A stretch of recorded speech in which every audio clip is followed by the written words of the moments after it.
Two High Court judges and two magistrates face arrest and possible extradition to the United States to face charges of bribery linked to the delayed extradition of two Akasha brothers to the US. NTV's Seth Olale reports that apart from the senior judicial officers, a sitting governor and a cabinet secretary are among 10 prominent Kenyans also being sought by the US Department of Justice in relation to the alleged crime that occurred between 2014 and 2016. In what is shaping up to be Kenya's biggest interstate drug trafficking investigation, the Director of Public Prosecution, DPP Haji, is considering granting the US Department of Justice the go-ahead to investigate over 10 Kenyans suspected of taking bribes from the Akasha drug barons.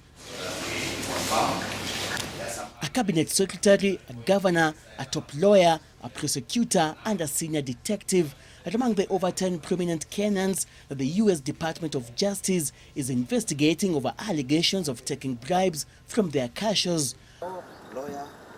One of the Akasha lawyers has denied receiving bribes from his clients and is unaware of any investigations being conducted by the US Department of Justice. Let them say which lawyer it is. But one thing I can tell you for a fact is this. Lawyers, we do our work. We go to court. We defend our clients. We bring forward their points and their opinions and what they want done. If there were any allegations of bribery, where were they reported? The developments mean that those who handled the Akasha extradition cases from 2014 may have cause for concern, as investigators are particularly focused on cases that were before the courts.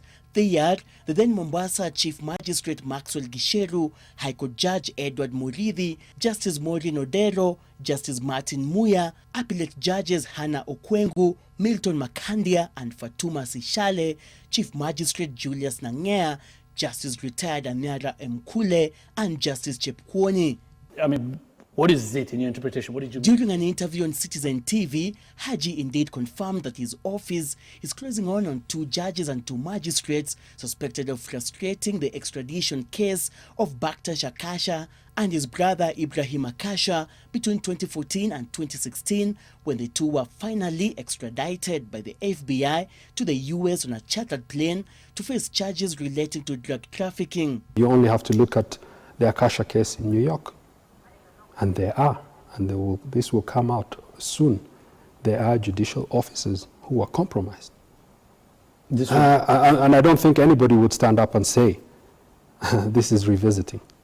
The Americans have the evidence. Although the DPP has not outlined the specific timeline when the arrest and possible extradition of the suspects will take place, his office is reviewing the evidence submitted by the US Department of Justice with a view to arrest and prosecute them. I mean, there's always been arguments that we are revisiting, or because of the president's statement that we are revisiting with the judiciary. Especially for the DCJ case? Yeah, especially for that case.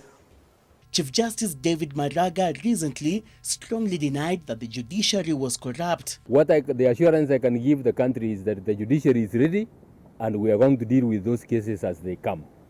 We are going to deal with those cases, and as I've said, I have given instructions that these cases have got to be given priority so that we deal with that. The attorney is reading mischief in the investigations being conducted by the FBI, adding that the US authorities broke the law by illegally extraditing his clients to the US to face charges relating to drug trafficking. All they are saying is that this extradition was being stopped because of bribery.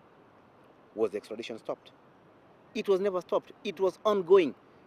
And I can tell you for one thing, let the government of the day not run away from its responsibility. It should have protected our people. The process was ongoing. The weakness of the government cannot be said to be the weakness of the judiciary.